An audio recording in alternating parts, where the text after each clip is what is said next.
Bonjour à tous et bienvenue dans ces jeudis de l'économie Radio Rythme Bleu. Promouvoir les solutions numériques dans les entreprises, quelle que soit leur taille, c'est l'objet du salon NumériBoost qui aura lieu le 25 avril prochain à Dumbéa. Comment accompagner les entreprises dans leur développement numérique? Quels sont les outils mis à leur disposition, voire les innovations attendues? C'est ce dont nous allons parler cette semaine dans les jeudis de l'économie Radio Rythme Bleu avec nos trois invités. Silver Shorgen, qui est président du cluster OpenNC, Benjamin Kraft, qui en est le trésorier, et Thomas Schwertz, qui est chargé de mission pour accompagner Open sur l'organisation de ce salon. Bonjour à tous les trois. Bonjour. Bonjour. Et merci d'avoir accepté notre invitation. Alors peut-être d'abord faut-il, avant d'en venir vraiment aux enjeux du numérique dans les entreprises, à une petite présentation de ce salon qui aura donc lieu le 25 avril à Dumbéa. Thomas Schwertz, qu'est-ce que c'est que ce salon NumériBoost? Qu'est-ce qu'on va pouvoir y retrouver? Est-ce que c'est tous les Calédoniens qui sont invités à y participer ou simplement les professionnels? Enfin voilà, décrivez-nous un peu ce salon et ce qu'il faut en attendre. Alors en fait, NumériBoost, c'est le salon des solutions numériques pour les entreprises. Donc forcément, c'est ouvert à tous, mais en priorité aux professionnels. L'idée, c'est de présenter un éventail de solutions pour les très petites entreprises aux entreprises de plus grande taille. Proposer surtout des solutions numériques qui peuvent faire gagner du temps, faire des économies. L'idée, c'est pas de forcément remplacer les habitudes, mais de les compléter et de proposer des nouvelles méthodes de gestion d'entreprise. Alors, qui sont les exposants qui seront présents pour donner un ordre d'idée du style d'exposants qu'on va retrouver sur ce salon? On va retrouver tout type d'exposants et surtout des entreprises qui vont accompagner sur typiquement la cybersécurité, les logiciels de gestion de RH par exemple, la prise de commande, la création, la gestion de devis facturation.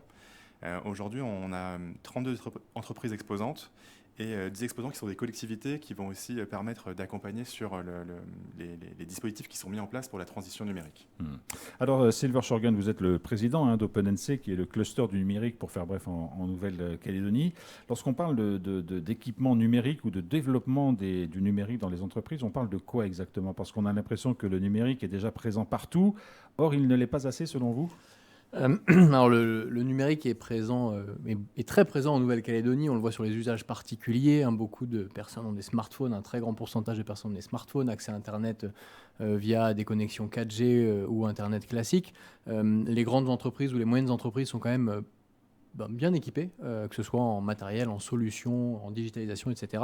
Les petites entreprises y viennent tranquillement et c'est l'objet de ce salon-là, c'est de dire aux petites et moyennes entreprises que les solutions numériques, et on parle bien de solutions, l'idée c'est pas de parler avec un langage d'informaticien, c'est que les entreprises, les petites et moyennes entreprises puissent arriver avec leurs problèmes et qu'on ait des solutions à apporter à ces problèmes-là. Et c'est vraiment là où on pense qu'il y a un gros challenge, c'est d'apporter des solutions métiers à des petites et moyennes entreprises et leur montrer que le coût n'est pas forcément exorbitant. Alors les solutions, elles concernent quoi? Elles concernent les outils de production, elles concernent la marge de l'entreprise, elles concernent le RH, elles concernent vraiment tous les secteurs d'activité d'une entreprise? Tout à fait. Ça peut aller d'émettre à des devis jusqu'à émettre des contrats de travail ou des fiches de paye ou alors un outil de production métier, vraiment. Donc oui, tout à fait. Aujourd'hui, le numérique est présent partout, dans toutes les opérations d'une entreprise, et on a des possibilités d'apporter des solutions qui vont faire gagner du temps et de l'argent aux entrepreneurs. Alors Benjamin Kraft, Silver Shorgen le disait, il y a déjà un équipement numérique conséquent en Nouvelle-Calédonie. Pour autant, c'est un monde qui évolue beaucoup, avec des nouveautés en permanence. Il faut s'adapter, j'allais dire presque jour après jour pour les entreprises aux évolutions du numérique. Alors, s'adapter jour après jour, non, pas obligatoirement, parce que quand la migration aujourd'hui, par exemple, quand on utilise un logiciel de gestion de commerce, elle n'est pas toujours très simple, parce que derrière l'outil, il y a quand même tous les process qui sont faits en interne. Donc, il y a des évolutions qui sont mises en place. Après, il y a dans les entreprises aujourd'hui, il y a tout un pan d'activité qu'on peut améliorer en termes de productivité.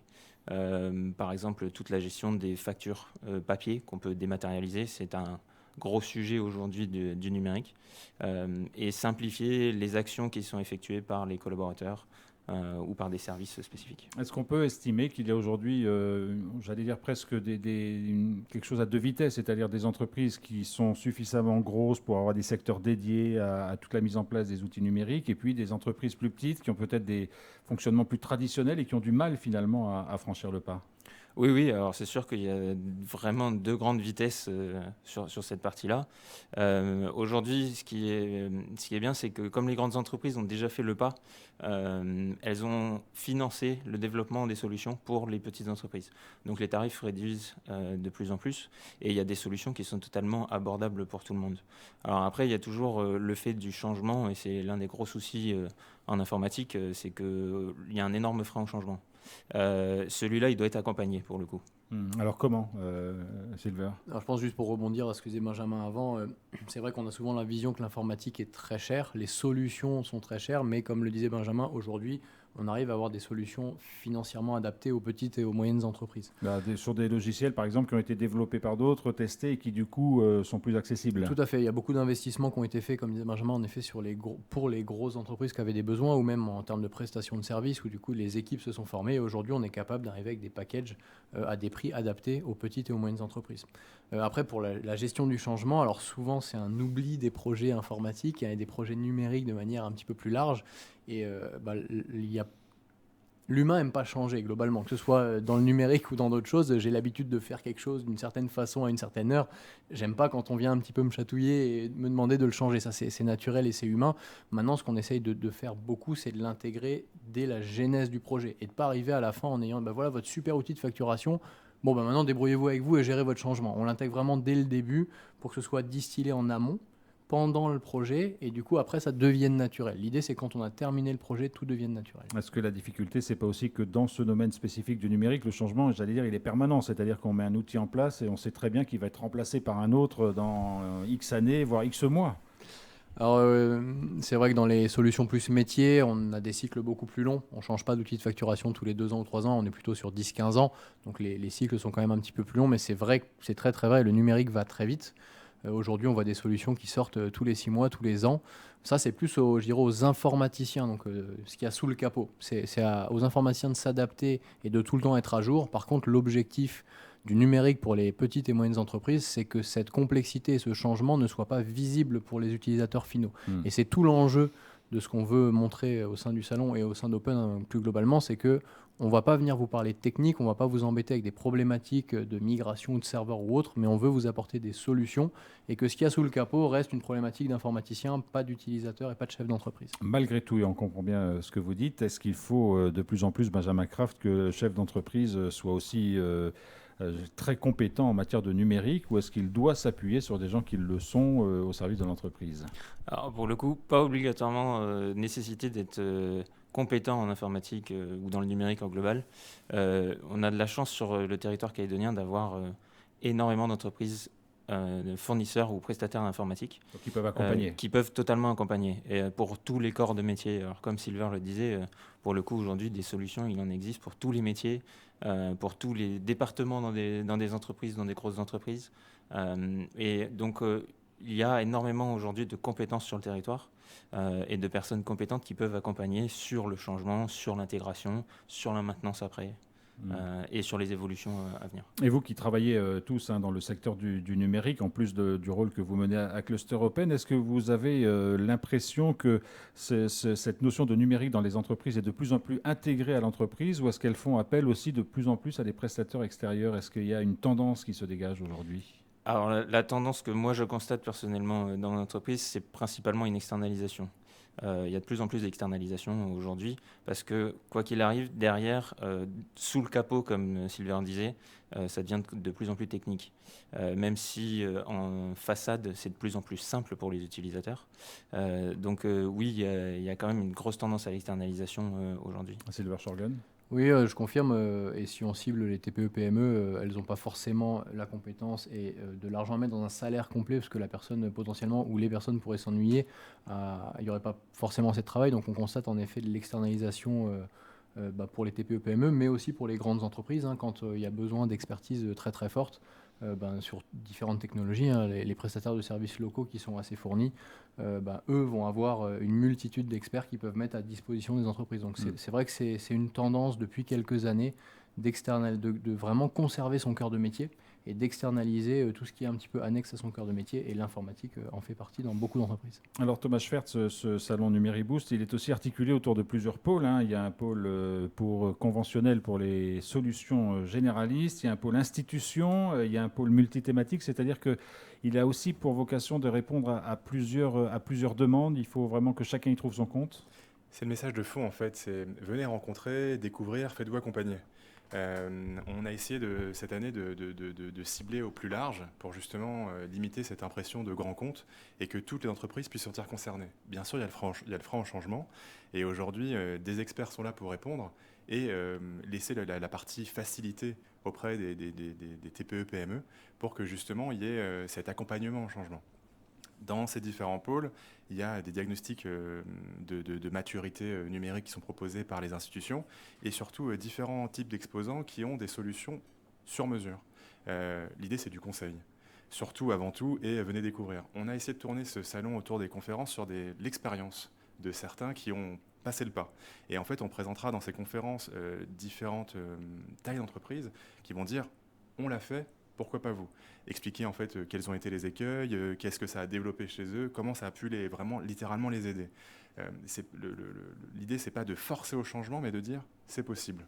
Venez découvrir en fait les solutions qui s'offrent à vous. Et c'est aussi un lieu de rencontre, d'échange sur les bonnes pratiques. Enfin voilà, chacun, parce que c'est un milieu tellement vaste qu'on peut peut-être trouver des solutions qu'on n'avait pas imaginées simplement en discutant avec un autre chef d'entreprise ou. C'est le fond du salon, c'est venez exposer vos problèmes. Venez simplement dire, ou en tout cas venez au moins analyser ce qui pourrait vous aider. Oui.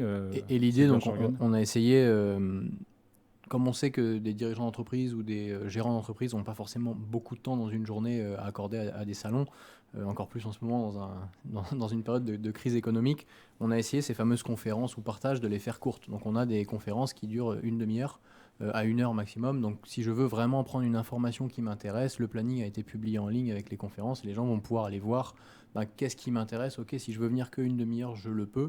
Et on a essayé aussi d'aller chercher dans la soirée, ce qu'on ne faisait pas avant. Et du coup, là, jusqu'à 19h, on sera ouvert, le salon sera ouvert et il y aura des conférences qui permettraient à des personnes après les horaires de travail d'aller au salon.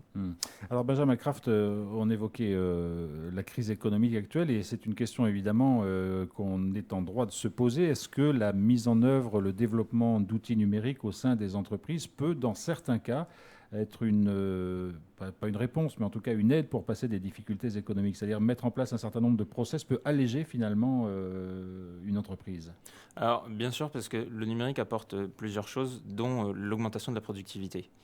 L'augmentation de la productivité en mettant des outils spécifiques pour des métiers spécifiques qui sont vraiment adaptés. On arrive à augmenter la productivité et donc augmenter possiblement le chiffre d'affaires derrière.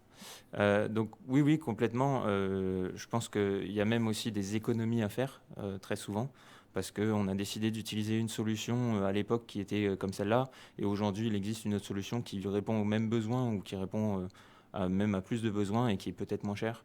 Donc il y a des économies à faire. Silver Shorgan. Oui, souvent. Alors un besoin que tout le monde a aujourd'hui et que je prends souvent comme exemple pour la diminution de coûts, c'est le papier. Dans les entreprises actuelles, on utilise énormément de papier. Il y a des solutions de digitalisation, de numérisation de ce papier. On conserve le même process, c'est juste qu'au lieu d'imprimer, c'est dans un logiciel à la place et ça fait économiser énormément d'argent sur les papiers, les rames de papier qu'on a achetés, les stylos, etc., qu'on n'a plus forcément à acheter derrière. Donc ça, c'est une économie concrète, réelle, que chaque entreprise serait capable de mesurer et les outils et les solutions qui existent coûtent très peu cher. Donc on est capable très très pragmatiquement de venir faire économiser de l'argent d'entreprise déjà là-dessus. Et après, bien entendu, ce que disait Benjamin, on va pouvoir ajouter de l'automatisation sur des tâches un petit peu récurrentes et qui sont rébarbatives et sans forte valeur ajoutée. On va les faire par un outil et comme ça, notre collaborateur, nos salariés vont être capables de travailler sur des tâches à forte valeur ajoutée et donc potentiellement à forte facturation et fort retour financier pour l'entreprise. Alors vous l'avez déjà évoqué, mais la situation en Nouvelle-Calédonie, est-ce que finalement la Nouvelle-Calédonie est équipée au niveau des entreprises qui travaillent dans le numérique, des process innovants pour accompagner ce développement numérique? Est-ce qu'il y a les compétences suffisantes en interne ou est-ce qu'il manquerait encore des choses, Benjamin Kraft? Alors non, je pense que complètement, on est totalement autonome en Nouvelle-Calédonie. Alors on a une chance, c'est notre éloignement avec l'Europe.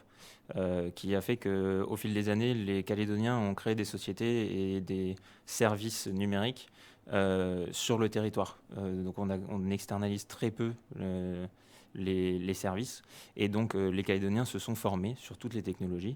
Et aujourd'hui, on est un vrai territoire d'innovation. Alors, il suffit de le voir sur d'autres associations comme la French Tech, où on a pour le coup des startups calédoniennes qui sont très en vogue et très prisées même en France. J'ai eu l'occasion, via Open l'année dernière, avec Silver, de partir à Vivatech.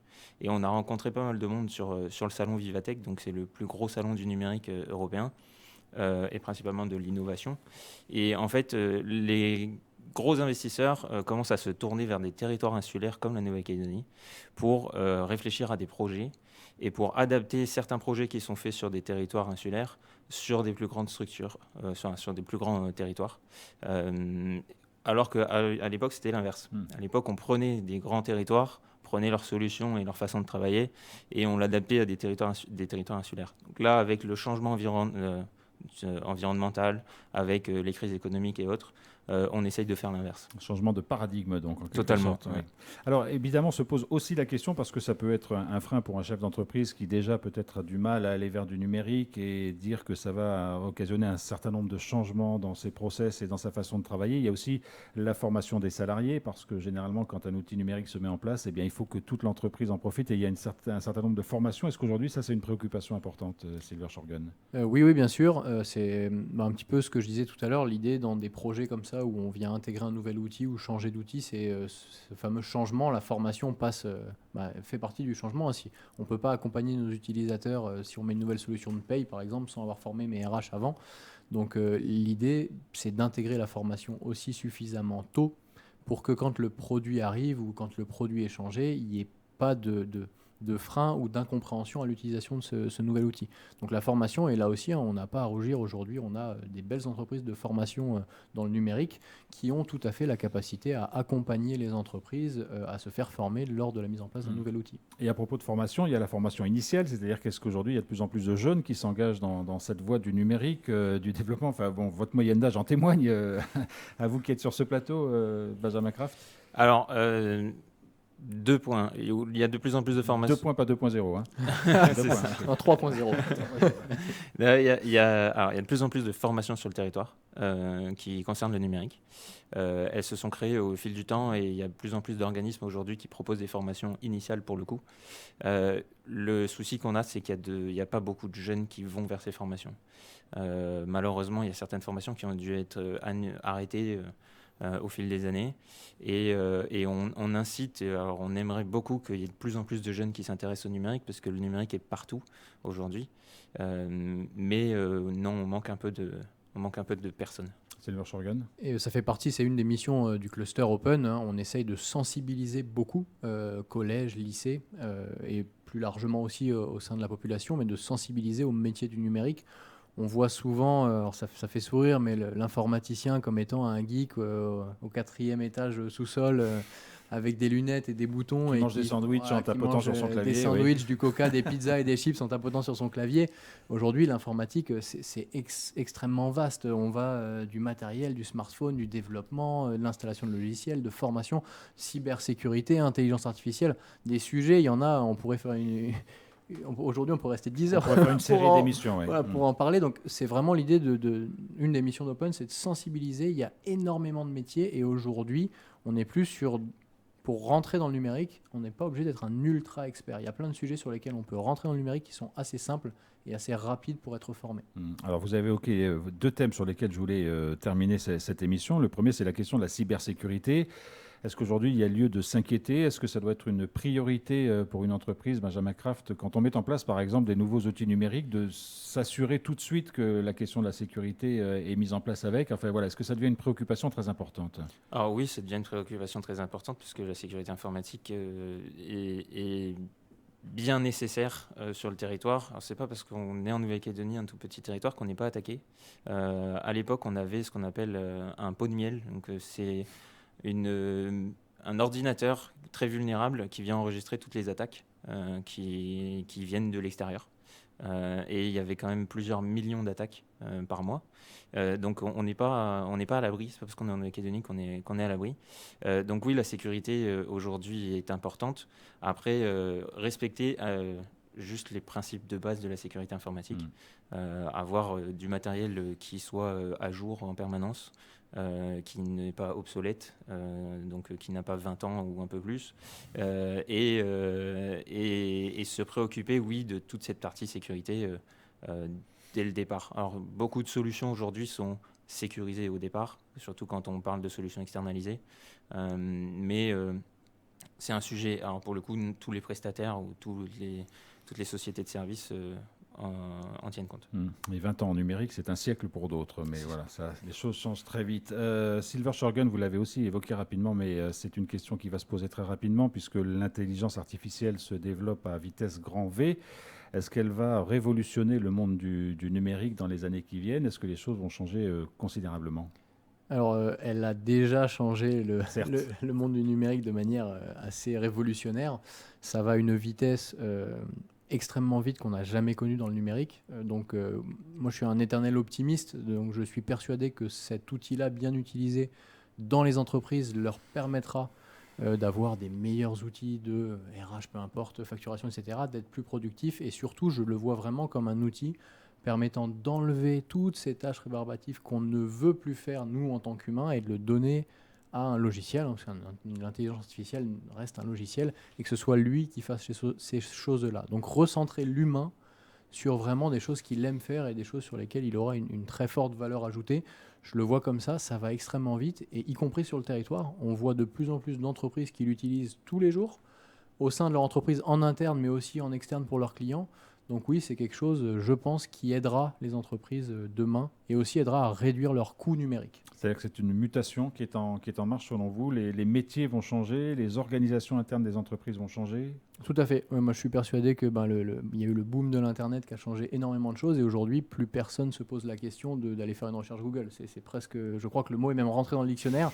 Je pense que dans quelques années, pareil, plus personne ne se posera la question d'utiliser une intelligence artificielle pour faire X, Y ou Z tâches. Ce sera devenu naturel. Et peut-être qu'un jour, c'est une intelligence artificielle qui vous posera des questions. Qui sait? Thomas Schwertz, pour conclure, on rappelle la date du salon, c'est donc le 25 avril à Dumbéa, les horaires d'ouverture. On est sur 8h-20h, 25 avril à l'ancien cinéma MK2, donc le cinéma Origine maintenant. Donc 32 entreprises exposantes, 10 exposants collectivités, donc 42 exposants à aller consulter, 25 conférences en salle A et B et une dizaine de conférences en salle 12. Pour en savoir plus, rendez-vous sur numeriboost.nc et n'oubliez pas, inscrivez-vous en ligne. Vous pouvez le faire directement depuis votre smartphone, même sur place, la veille du salon. Tout est dit. Merci beaucoup à tous les trois d'être venus participer à cette émission, ce salon Numériboost qui a lieu donc le 25 avril à Dumbéa. Merci beaucoup.